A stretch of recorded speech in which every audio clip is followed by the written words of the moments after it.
Ma'am शुरू करें।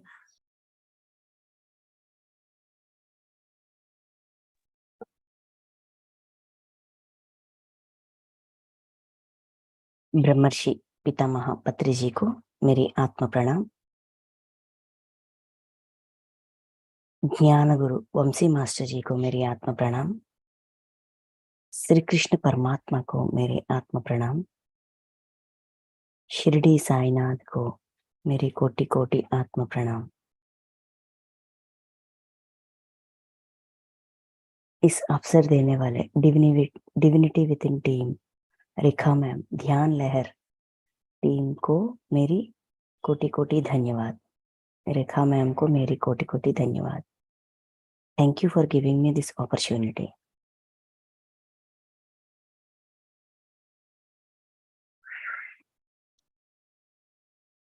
Okay friends, आज हम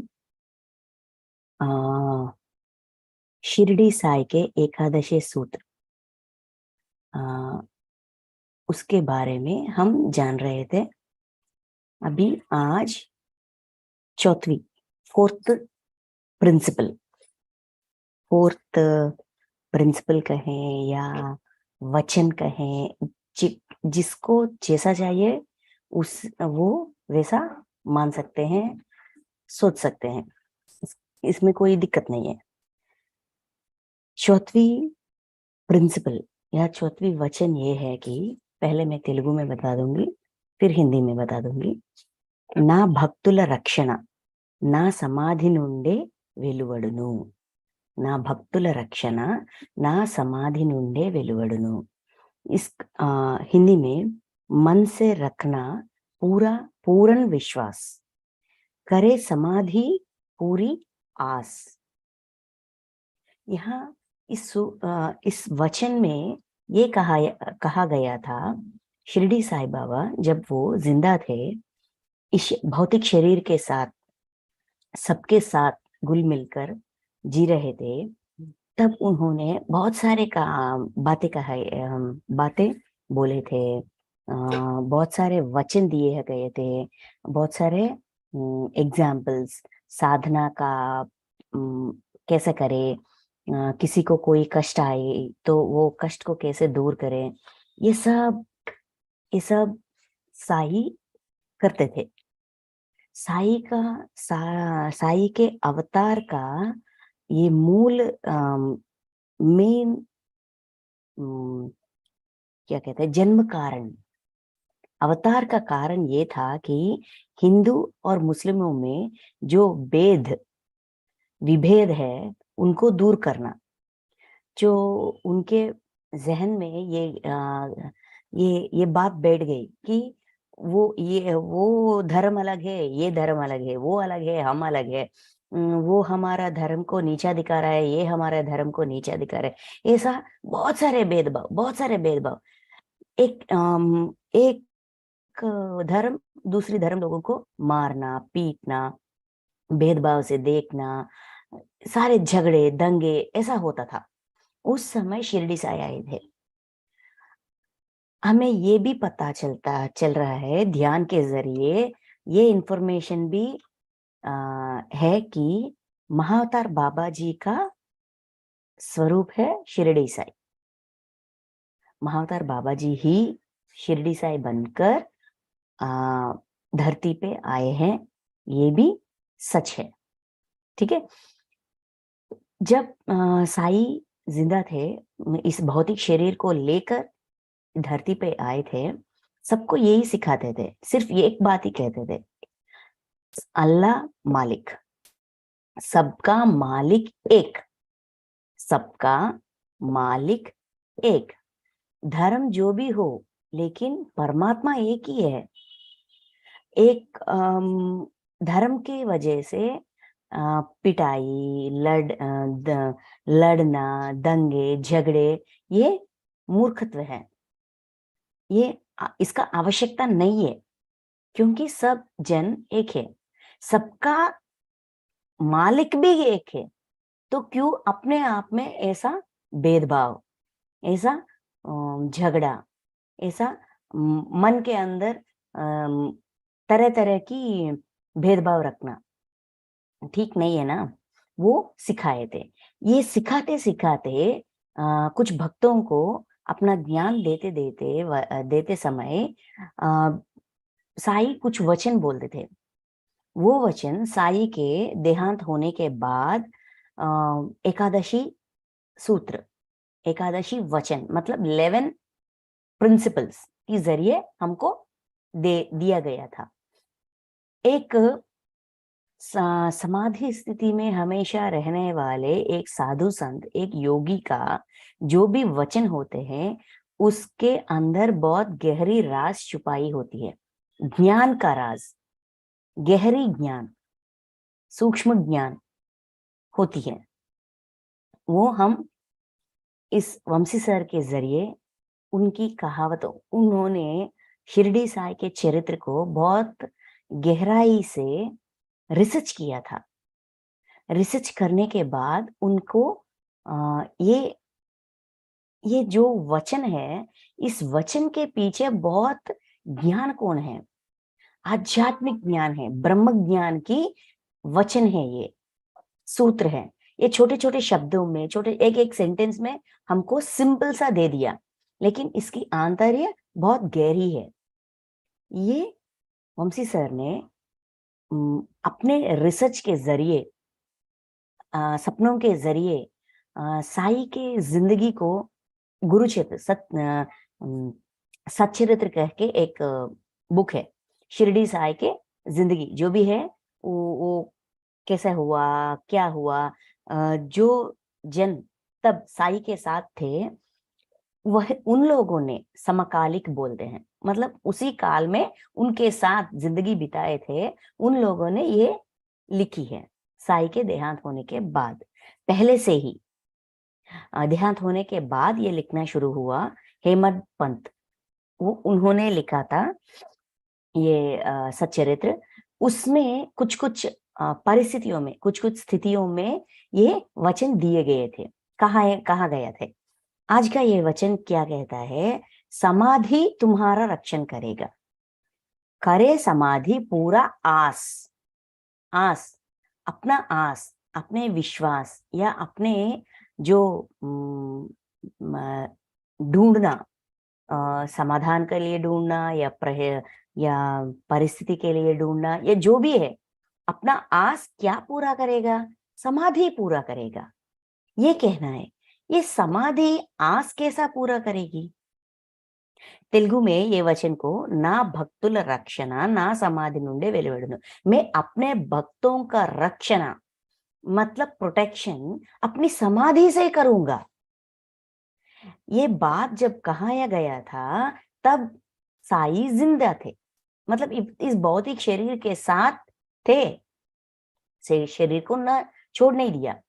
अगर भौतिक बाहर का मीनिंग अर्थ हम देखें तो सारे लोग, सब जन जो इस सूत्र को पढ़ते हैं वो समझते हैं कि अगर हम साई के समाधि के पास जाएंगे और अपने कान रखकर सुनेंगे तो हमें सलाह वहां से मिलेगी। जो मार्बल का वो समाधि, मंदिर में जो समाधि है ना, वो समझ रहे हैं, लेकिन वो नहीं है बात। अगर उनको इस बात से है, यही बात कहनी है, तो वो जिंदा रहते समय क्यों कहा? ऐसा अगर सोच विचार करेंगे तो हमको भी ये अच्छा से पता चलेगा। सूक्ष्म अति सूक्ष्म मतलब बारीकी तरह से योगी, महायोगी, योगी महाराज, ऐसे मास्टर्स का कहने की पीछे जो भी बात वो कहते हैं उसके पीछे बहुत गहरी ताल्लुक होती है, बहुत गहरी ज्ञान छुपी होती है।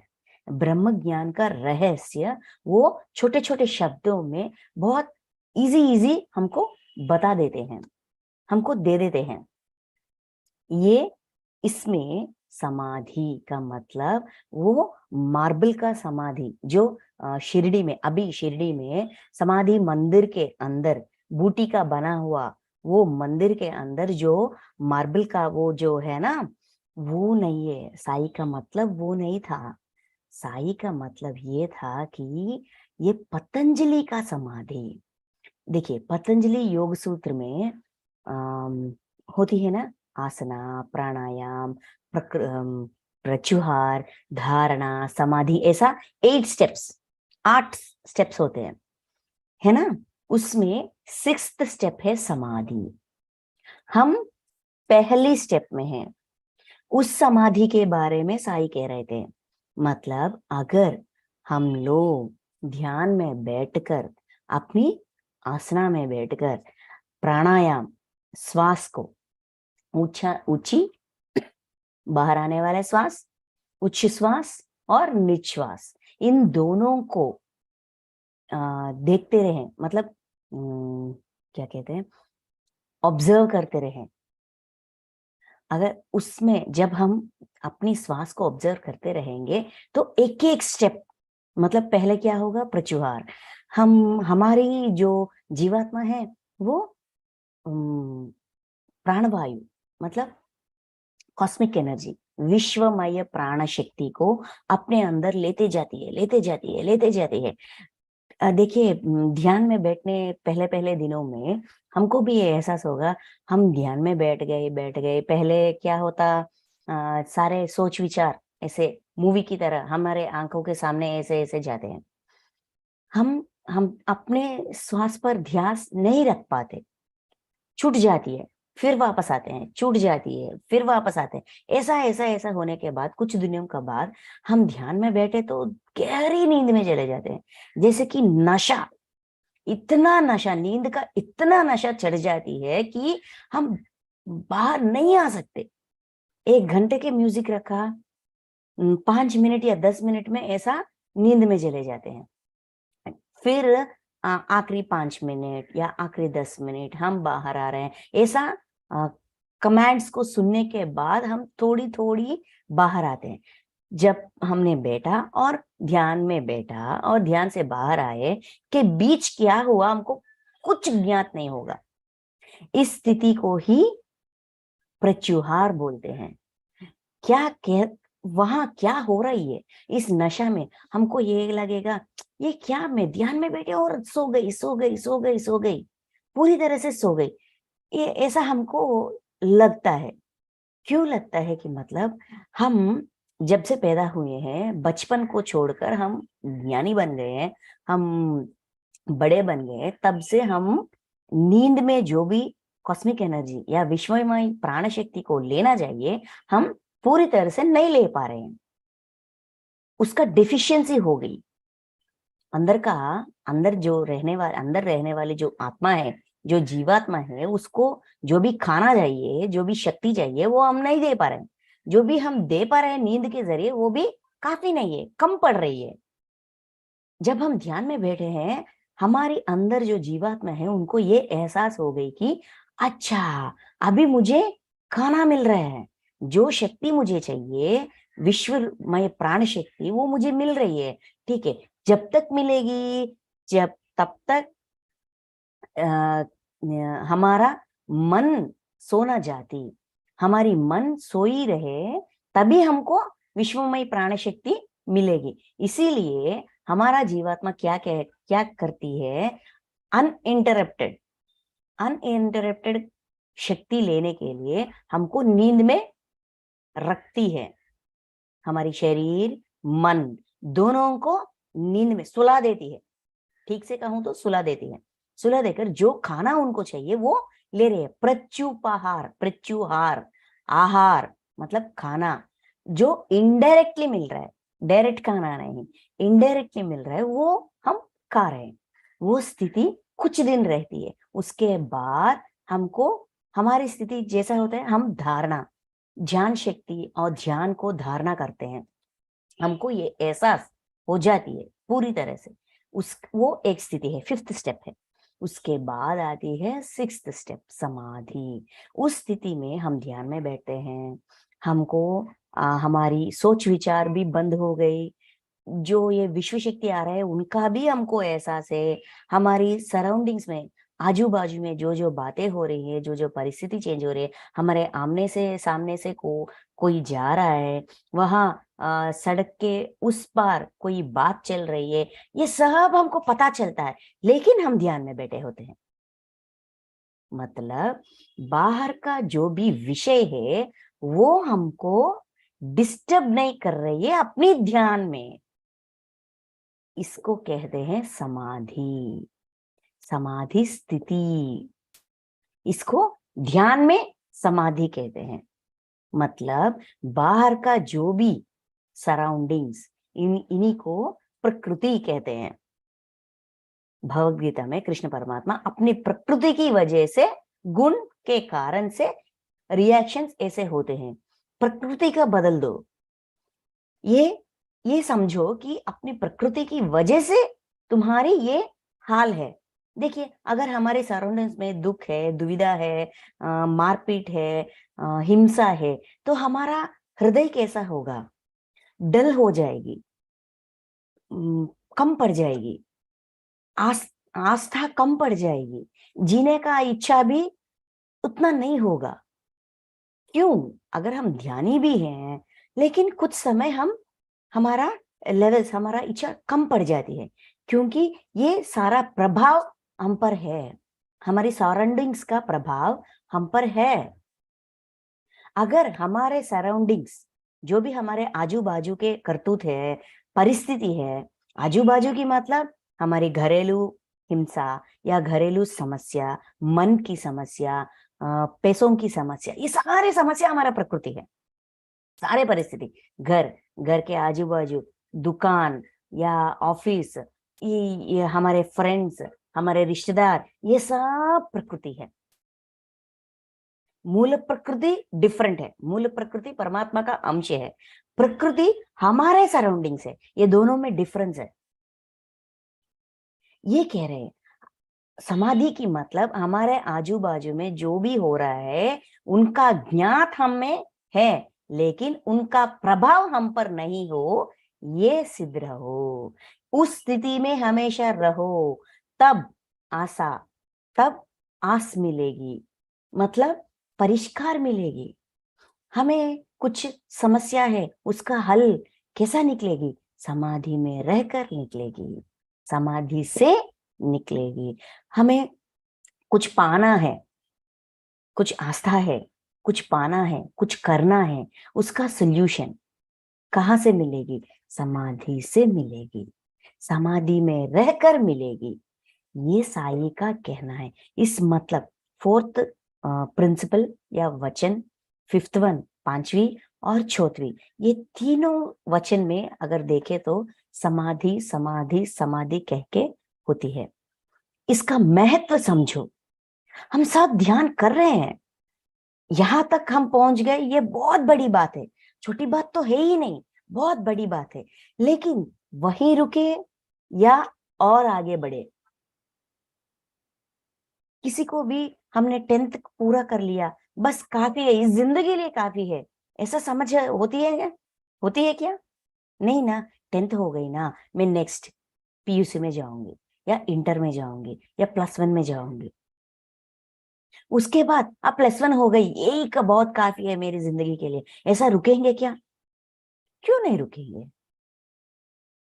उस आशा जो था, उस एहसास या उस विश, उस विश जो है वो पूरा हो गई।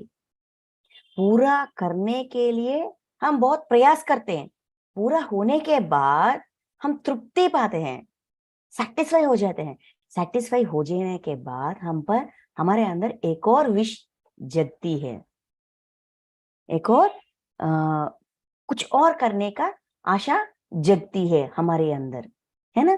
फिर नेक्स्ट बैचलर डिग्री, ऐसा जाते हैं। वही उसी तरह हम ध्यानी हैं, ध्यान कर रहे हैं, वही रुक जाए या आगे बढ़े? आगे बढ़ने के लिए स्टेप बाय स्टेप हमको ये वचन के जरिए हमको सिखा रहे हैं। पहला क्या कहा? द्वारका माई के अंदर प्रवेश करो, सब कुछ, सारा दुख दूर हो जाएगा। मतलब अपने अंदर प्रवेश करो, मतलब ध्यान में बैठो, पहले बैठो, तब तुम्हें समझ में आएगा कि तुम शरीर ही नहीं हो।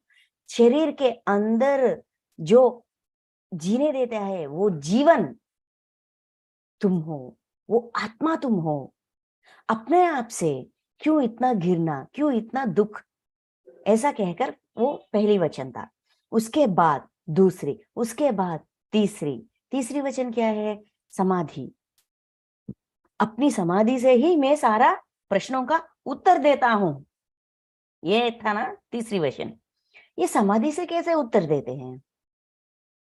सोच के समाधि में आओ, तब समझ में आएगा। मतलब हमें कनेक्टिविटी भौतिक शरीर से ही हम जुड़ जाते हैं, ये गलत बात है।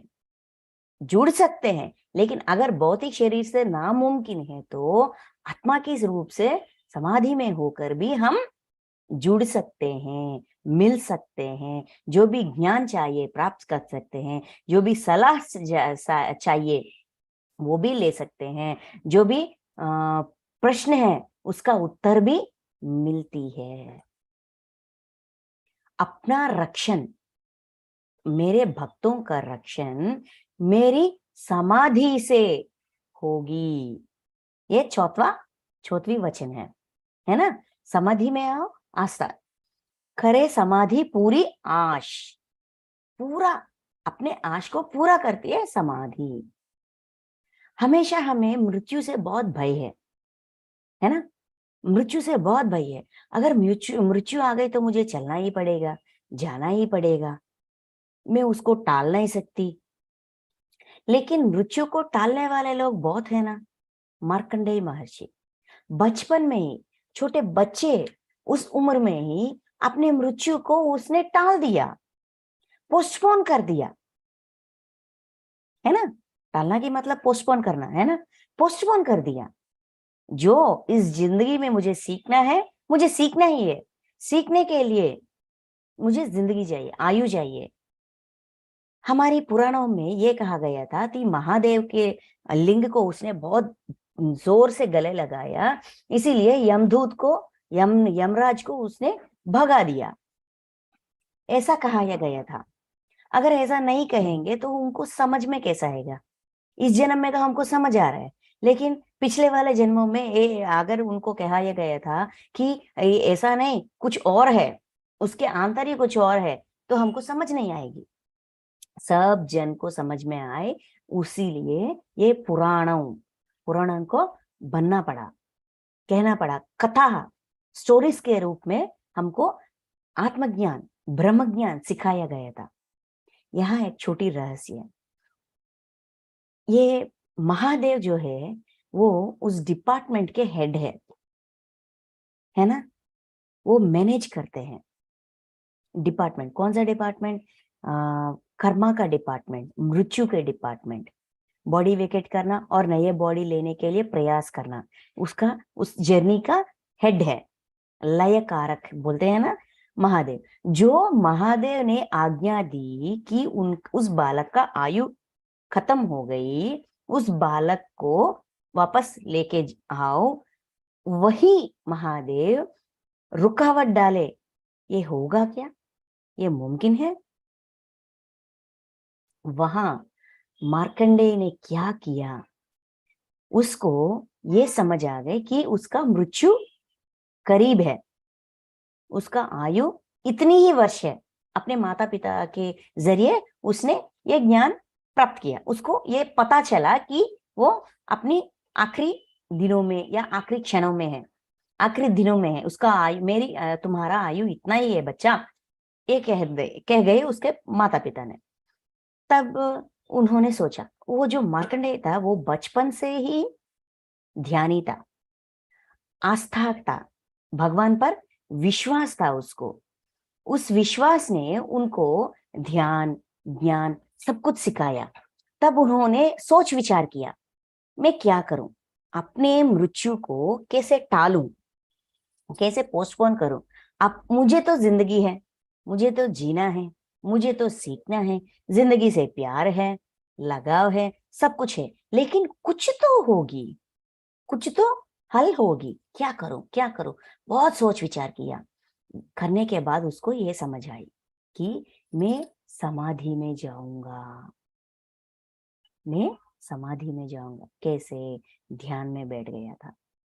विश्व का ये नियम है कि अगर कोई प्राणी उसके मृत्यु के समय ध्यान में बैठ जाए और ध्यान में हो और समाधि में हो, उसका प्राण न लेने का।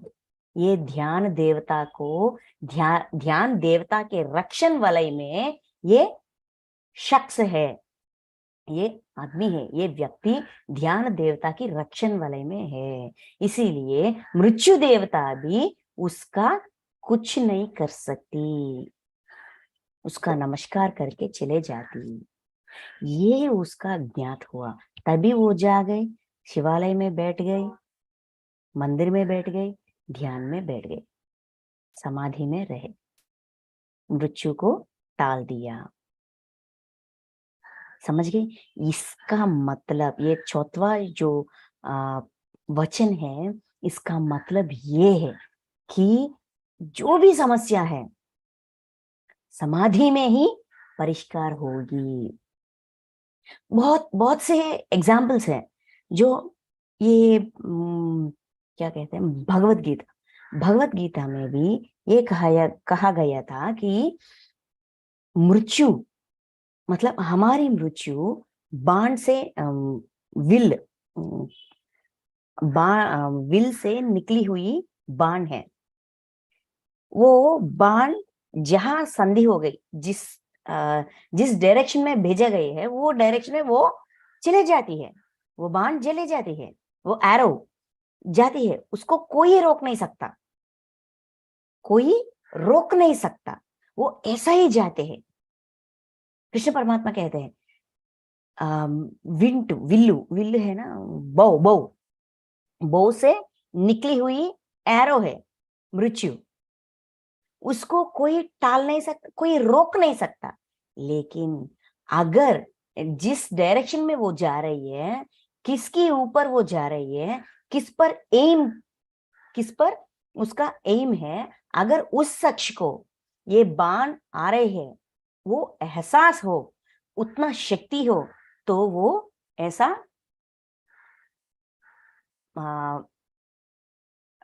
अपने आप को उस बाण को उस एरो को लगने से अपने आप को बचा सकता है। तेलुगु में कहते हैं अर्जुन विंटी కర్మ అనేది వింటి నుంచి వదిలిన బాణం వంటిది. ఆ బాణాన్ని ఎవరు ఆపలేరు, తప్పించడం కుదరదు. కానీ ఎదుటివాడికి దాని గురించి తెలిస్తే తప్పుకోవచ్చు. मतलब अगर हमको ये पता है कि हमारा मृत्यु हमारा कर्म का फल जो भी आ रहे हैं उन्हें भुगतना ही पड़ेगा, या मृत्यु भी एक कर्म का फल ही है। एक कर्म का फल हम मृत्यु के जरिए लेते हैं, भुगतते हैं। मतलब एक कर्म फल मृत्यु के लिए ऐसे रखते हैं। अगर हमको उसका आने का पहले से ही इंफॉर्मेशन दिया गया है तो हम उससे बाहर निकलने का, उससे अपने आप को बचाने का हम प्रयास कर सकते हैं। ये तो पॉसिबल है। ये कृष्ण परमात्मा का कहा गया समाधान है। इसीलिए हम 72 ब्रेथ्स मेडिटेशन, ज्ञान ध्यान मेडिटेशन करते आने वाले कल में जो जो कर्म आने वाला है हमें भुगतना पड़ेगा, उस कर्मों के बारे में और मृत्यु के बारे में हम पता कर रहे हैं। इंफॉर्मेशन विश्व से हम आकाशिक रिकॉर्ड से हम मांग रहे हैं, वो हमको दे रहे हैं। देने के बाद हमें क्या करना चाहिए? ओहो मेरी मृत्यु आ रही है, मेरी मृत्यु आ रही है, मुझे बचा लो, मुझे बचा लो, मुझे बचा लो, ये नहीं करना चाहिए। समाधि में जाना चाहिए, मतलब 0 स्टेज में रहना चाहिए, मतलब शून्य होना चाहिए। शून्य होने के बाद हमको हमारी मृत्यु के कारण दिखेगी क्षमा मांगो। क्षमा मांगकर कर्म फल के वो कॉन्सेंट्रेशन, वो क्या कहते हैं, तीव्रता को कम करो। 1% करके अपनी क्षमा से, मतलब सब कुछ हमारे हाथों में ही है। अपनी क्षमा से, क्षमा मांगने से, क्षमा देने की इस गुण से, पश्चाताप के गुण से उसका तीव्रता, उसका कंसंट्रेशन कम करो। गहराई को थोड़ा थोड़ा कम करने से हम वो भी टाल सकते हैं। मतलब हमेशा समाधि में रहने की सलाह दे रहे हैं शिरडी साई हमको। हमेशा समाधि में कैसे रहें? ध्यान में तो पॉसिबल है, साधना करते करते हम समाधि में, कुछ दिन साधना करने के बाद हमको ये समाधि का एहसास होगा। क्योंकि बाहर जो लोग जो बातें कर रहे हैं वो सब हमको सुनाई दे रहा है, लेकिन हमारा ध्यान भटक नहीं रहा है, डिस्टर्ब नहीं हो रहे, हम अपने ही ध्यान में हैं, सब सुनाई दे रहे। उसका इफेक्ट, उसका प्रभाव हमारी कर्मा की मतलब काम है और कुछ नहीं। काम और काम का फल, बस जो काम हम तब कर रहे हैं उस पर उसका इफेक्ट नहीं है ना? वही समाधि है। वही समाधि को ध्यान से बाहर आने के बाद, निजी जिंदगी में हम आने के बाद रहे, उसी को समाधि स्थिति बोलते हैं। ध्यान में जो भी समाधि का अनुभव हमें हुआ, उस अनुभव को इस निजी जिंदगी में इम्प्लीमेंटेशन, आचरण में रखना ही समाधि स्थिति है। ये कैसा पॉसिबल है? ये ऐसा पॉसिबल है, जो भी काम हम कर रहे हैं उस पर पूरा ध्यान रखें तो हमारी सोच, विचार, मन, बुद्धि, ये सब वहीं पे अड़े रहेंगे। इसी को हमारे पत्री सर कहते हैं कुकर्मा। कुकर्मा की मतलब अनवांटेड थॉट्स। जो सोच हमें नहीं चाहिए, कोई आवश्यकता नहीं है वहां दुनिया में किसी ने, वो आजू बाली औरत आंटी ने कुछ कही, ये वाला कुछ कहा, उसने कुछ कहा, ये कुछ कही, ये कुछ कही, ये सारे अनवांटेड थॉट्स है, ना चाहने वाले, हमें कोई उपयोग नहीं है। इस सोच विचार में रहने की वजह से कुकर्मा बोलते हैं पत्री सर उनको। कुकर्माओं के कारण हम समाधि में नहीं रह पा रहे हैं। गुरु मंडली से जो भी हमको सूचनाएं मिल रही है, जो भी ज्ञान प्राप्त हो रही है, हमारे तक नहीं आ रहे हैं, क्योंकि इस कुकर्मा की वजह से, इस अनहोनी अनवांटेड थॉट्स की जरिए वजह से। इसीलिए हमेशा समाधि स्थिति में रहो। ये कहना, अगर हम 0 स्टेज में रहेंगे, ज्ञान का प्रवाह हमारे अंदर ऐसा ही होता रहेगा। जो भी मास्टर, जो भी प्रश्न हमारे अंदर है, उसके समाधान जो भी मास्टर देना चाहते, वो हमेशा देते रहते हैं, वो ऐसा रुकते नहीं है। इसने मुझे पूछा नहीं, मैं इसको नहीं दूंगा, इसने मुझे चाहा नहीं, इसको नहीं दूंगा, ऐसा नहीं होते मास्टर्स। वो हमेशा बांटते ही रहते हैं। इसी पॉइंट को डोलारिस कैनन ने अपनी बुक में रखा, कहा गया था कि वो पास्ट लाइफ रिग्रेशन करती है। मास्टर्स ने उनको डायरेक्टली बोला, कुछ युगों में ऋषियों के जरिए, कुछ माध्यम के जरिए ज्ञान को हमने मानव को दिया था। उस ज्ञान को जैसे कैसे इस्तेमाल करें उनको पता नहीं था। अपने ही विनाश के लिए उन्होंने उपयोग किया। तब हमने सोच लिया कि ज्ञान को ऐसा नहीं देने का, सृष्टि में ऐसा फैलाने का। पूरा ज्ञान हमारे सृष्टि में पड़ा है, ज्ञान का कोई रुकावट नहीं है। एक ही एक रुकावट हम अपने आप है। हमारी स्थिति फर्स्ट स्टेप में है। ये फर्स्ट स्टेप में जो भी ज्ञान है वो सब हमारे लिए पूरी तरह से अवेलेबल है। हम उन्हें ले पा रहे हैं कि नहीं, ये हमारी अपने ऊपर डिपेंड करती है।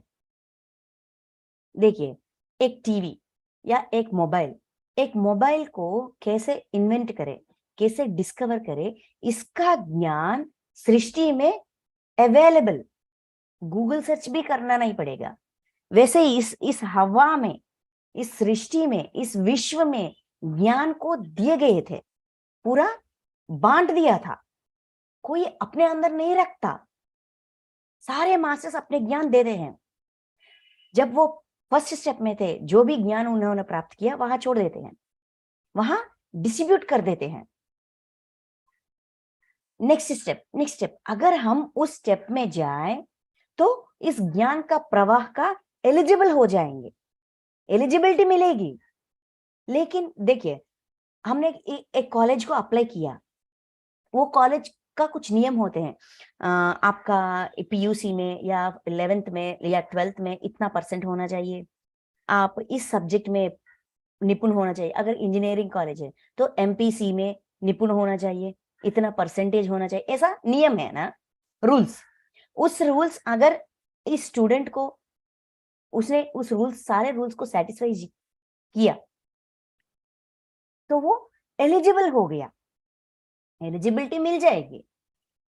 तब इंटरव्यू होगी, इंटरव्यू होने के बाद उसको सीट मिलेगी, सीट मिलने के बाद वो बैचलर डिग्री में चले जाएगा, मतलब हम उस स्टेप में आ गए।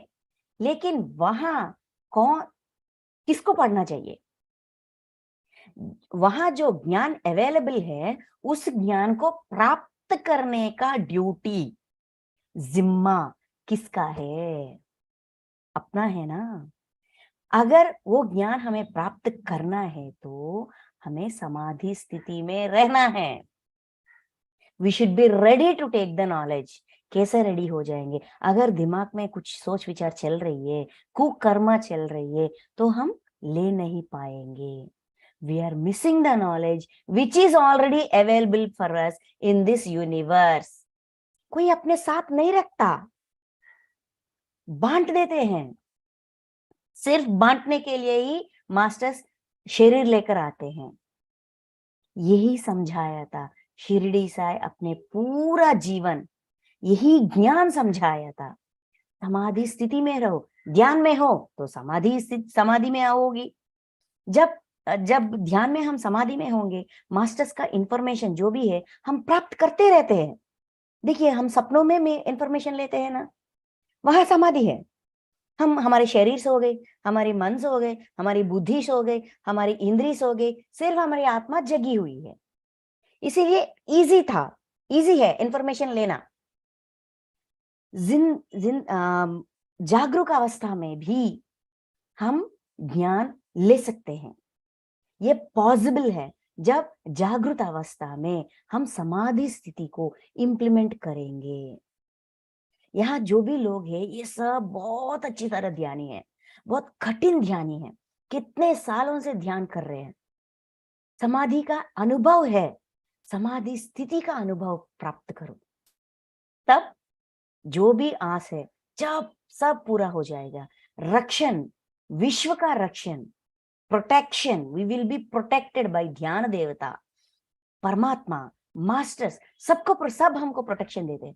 कितने सारे लोग हम ड्रीम्स डिकोड करते हैं ना, कितने सारे लोगों को तेरी मृत्यु आने वाली है, तुम मरने वाली है, इस कर्म के फल की वजह से अब तुम्हारी मृत्यु है, ऐसा संदेश प्रियरली विश्व हमेशा हमें प्रियरली इंटीमेट करती है। इंफॉर्मेशन पहले से ही मिलती है।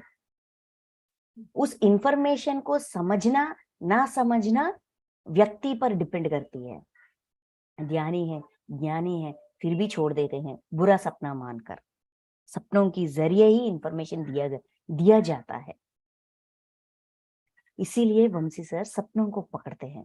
ये इजी है। इस युग में घंटों बैठकर ध्यान करना इम्पॉसिबल है। ध्यान का तो कुछ पूरा जन्म हमने ध्यान कर लिया। हमेशा पत्री सर ये बात कहते हैं, अरे बाबा हमारा ध्यान तो हो गया, कुछ जन्म ही, पूरा जन्म ही ध्यान करते करते करते आज हम इस सिचुएशन पे आए। कैसे कि संसारंलो निर्वाणम, संसार में रहते ही निर्वाण पाना हमारा एम है, हमारा गोल है।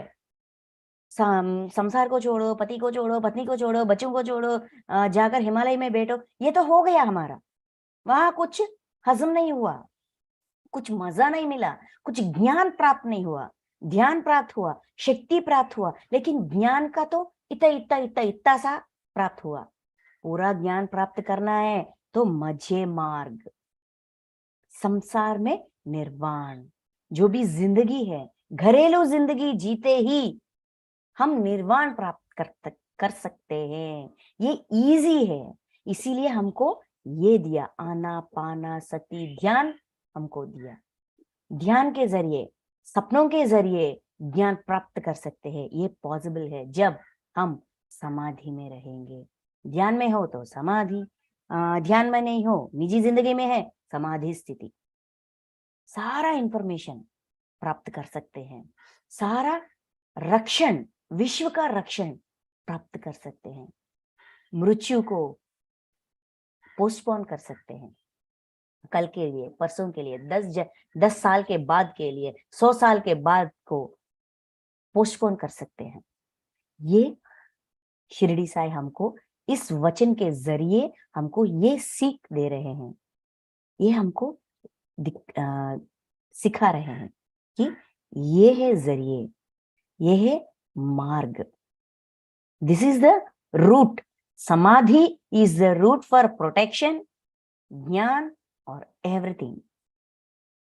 समाधि, मेरा रक्षण, मेरे भक्तों का रक्षण समाधि से है। मन से रखना पूर्ण विश्वास, करे समाधि पूरा आस। अपना आस पूरा करेगा, समाधि पूरा करेगा।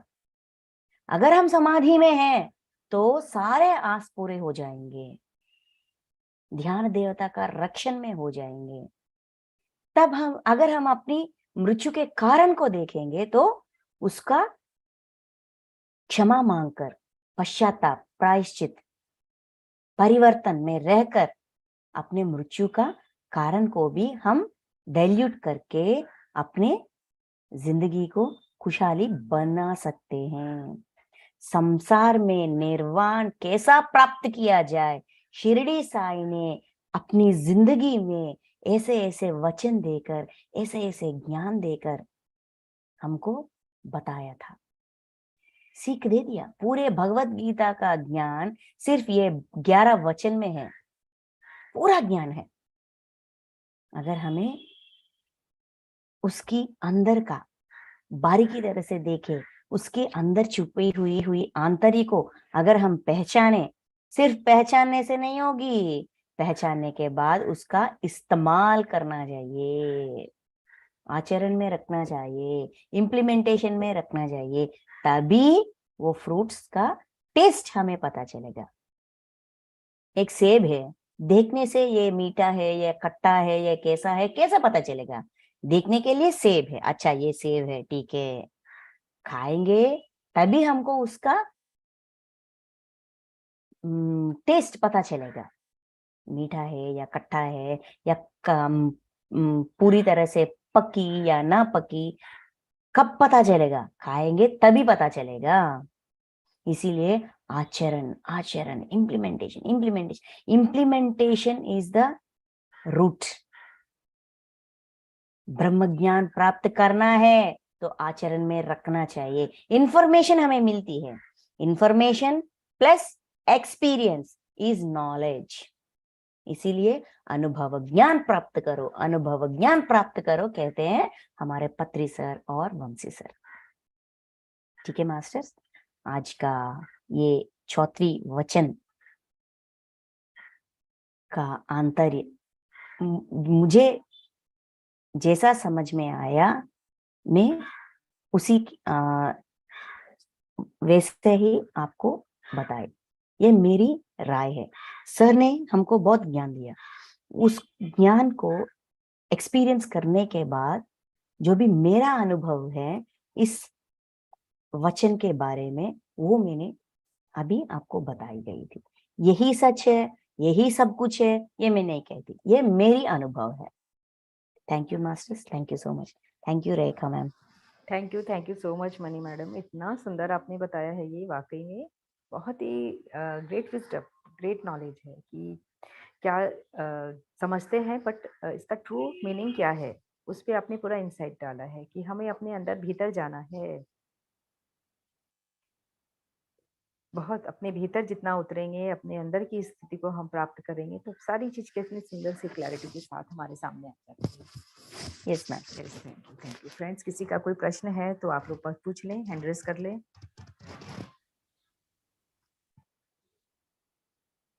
जो कोई बात करना चाहते हैं हैंड रेस कर लें। यस, आवनी जी अनम्यूट कर लें आप।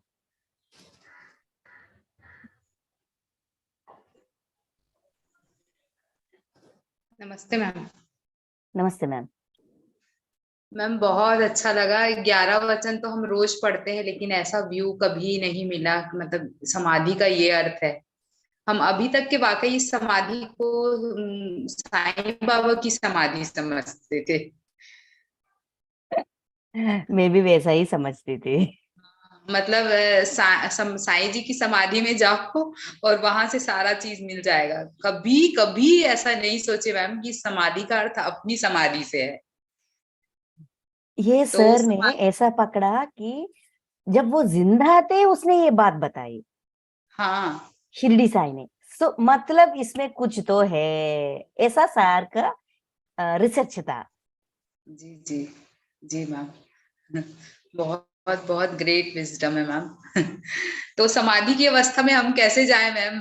जाते हैं, ध्यान करते हैं, लेकिन जब रोज का जीवन में परेशानी आती तो हम वही सामान्य जीवन में ही आ जाते हैं। हाँ, सामान्य जीवन में जब हम काम कर रहे हैं, कुछ समस्या है, ले बच्चों ने ठीक टाइम से ट्यूशन नहीं जा रहे हैं, टाइम से आ नहीं रहे, ये आधा आधा घंटा लेट हो गया, अभी क्या करें, ये अभी क्यों आए, ऐसा सम ईच एंड एवरी मिनट हमें ये भय रहता है। ये क्वेश्चंस होते हैं, या तो एक क्वेश्चन होती है, या तो एक भय होती है। हमको ऐसा ही इसी ऐसा जकड़ के रखते हैं। तभी हमको ये बात पूरी विश्वास से ये बात को मानना पड़ेगा कि अगर कुछ गलत हो रहा है, वो मेरी ही वजह से हो रहा है। यस मैंने कुछ किया, इसी के फल में भुगत रहे हूँ। First point. अगर कुछ सही हो रहा है, मैंने किसी को खुशी दी, इसीलिए ये खुशी मुझे प्राप्त हो रही है। हमारी दृष्टि उसकी कारण पर लगे तो हमारा ये क्वेश्चन आंसर में बदल जाएगी। यस भय है, दूसरी बात भय है। अगर कुछ है, भय है, तो हमें ये विश्वास रखनी चाहिए कि मेरी मास्टर, मेरी भगवान जो भी है, सबको एक भगवान के ऊपर एक आस्था होती है, गहरी आस्था होती है। उस भगवान मेरी रक्षण करेगा। उस भगवान पर विश्वास करो कि ऐसा कहो कि मेरा भगवान है, वो देखेगा, उसका रक्षण मुझे है, वो मुझे हेल्प करेगा, वो मेरे बच्चा। मैडम एक मिनट।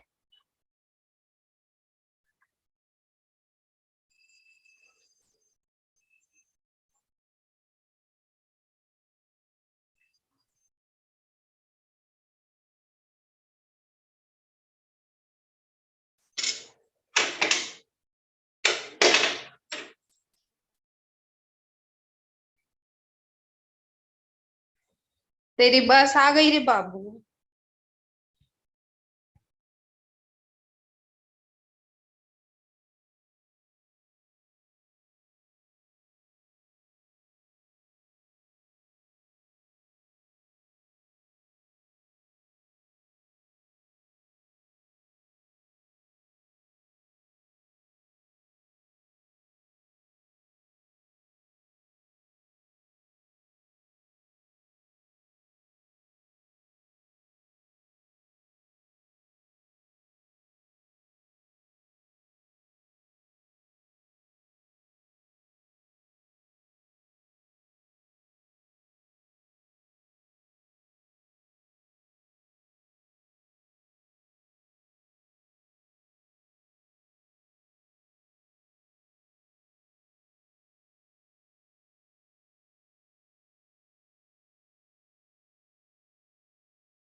सॉरी मैम, आपको होल्ड में रख दिया, सॉरी सॉरी। ये भय है। जब हमको भय है तो हम अपने भगवान पर विश्वास रखना चाहिए। मेरा साई है ना, मेरे बच्चे का रक्षण करेगा। मुझे ये भय आ रहा है कि मतलब अगर मेरी वजह से किसी को ऐसा भय अगर मैंने दी, उसके लिए मैं क्षमा मांगती हूँ। साई, मेरे बच्चे का रक्षण करना। आप है ना, तो मेरा क्यों, मैं इतना डरूं क्यों? इतना डरने की क्या आवश्यकता है? ऐसा अपने आप को समझाना चाहिए। क्योंकि इस भय की वजह से हम ना अपने ऊपर विश्वास नहीं करते, अपने भगवान पर भी विश्वास नहीं करते। ऐसा ही भय ऐसा कि ये क्यों देर हो गया, कुछ हो गया क्या, कुछ एक्सीडेंट वगैरह हो गया क्या, या क्या हो गया, ऐसा बहुत सारे विचार करके ये हमारे थॉट्स को रिलीज करते हैं, नेगेटिव थॉट्स को रिलीज करते हैं। ये सारे नेगेटिव थॉट्स कभी तो फल लेते हैं ना। ऐसा नहीं करना चाहिए। कुछ नेगेटिव थॉट हमारे अंदर आ गई, मेरे बच्चे को क्या हुआ, ले मेरा पति गया था, फोन नहीं मिल रहा है, क्या कुछ नहीं हो रहा है, ऐसा हमारा भय होगी।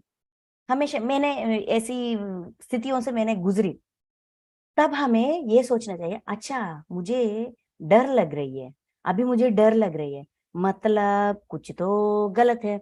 अच्छा ठीक है, पहले ध्यान में आने के बाद, वंशी सर के क्लासेस ये सब सुनने के बाद मैं ऐसा प्रैक्टिस करने लगी। जैसे कि अच्छा ठीक है, अगर मैंने कुछ गलत किया, वही उसका फल ही मुझे प्राप्त हो रही है, तो मैं उस गलती को मानती हूँ, मैं क्षमा मांगती हूँ।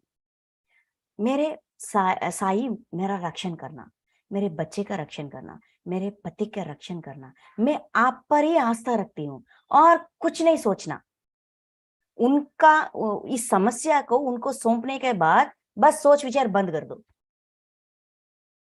ऐसा करेंगे तो ये नेगेटिव थॉट्स जो हम रिलीज कर रहे हैं ना, वो थॉट्स बंद हो जाएंगे, वो पूरा पॉजिटिव हो जाएंगे हमारी आस्था से, हमारे विश्वास से, भगवान पर विश्वास से। परमात्मा हमें क्यों दर्द देगा? अगर हमारा कुछ गलती है तभी हम भुगतेंगे, लेकिन वो भी परमात्मा का डिजाइन नहीं है, हमारा डिजाइन है। इस तीनों विषय पर अगर हमेशा हम इस तीनों विषय को हमेशा हम याद करते रहेंगे, तो डर से और क्वेश्चन से अपने आप हम बाहर आ जाएंगे। सोच विचार 2 मिनट्स होगी या 5 मिनट होगी, जब हम अच्छा भगवान आप देखो, मेरा ये मुझसे तो नहीं होगा, मैं क्षमा मांगती हूँ, आप देखो, बस हो गए ना। ये सोच विचार इससे पहले आधा घंटे या 1 घंटे तक होगी, जब तक वो बच्चा या पति घर वापस ना आ जाए, हमको फोन करके अपने हमसे बात ना करे, तब तक ये सोच विचार होगी। ये नेगेटिव थॉट्स रिलीज करते करते करते रहते हैं। लेकिन ऐसा अपने प्रश्न का उत्तर खुद ही देकर, अपने डर का सॉल्यूशन खुद ही देकर, हम ये सोच विचार का लेंथ कम करते हैं। आधा घंटे से 5 मिनट, 5 मिनट से 2 मिनट, 2 मिनट से 1 मिनट कर देते हैं। ये पूरा आधा घंटे में 1 मिनट कट गई तो 29 मिनट्स हम समाधि स्थिति में रहेंगे, निश्चल रहेंगे। निश्चल स्थिति को ही समाधि स्थिति बोलते हैं। निश्चल स्थिति में ही निर्मल ज्ञान प्राप्त होती है। ये मुमकिन है, थोड़ा प्रैक्टिस करना पड़ेगा, थोड़ा मतलब कुछ ज्यादा ही प्रैक्टिस करना पड़ेगा, लेकिन मुमकिन है।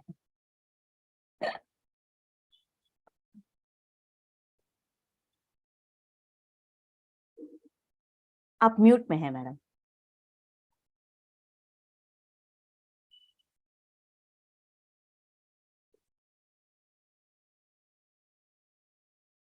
एक मिनट, अनम्यूट कर लीजिए। Thank you ma'am. समझ गए मैडम? यस, बहुत अच्छा बताया मैडम, बहुत ही सुंदर है। पावनी जी, आपको कोई प्रश्न है, आप करते हैं? जी मैम, जी समझ गई मैम।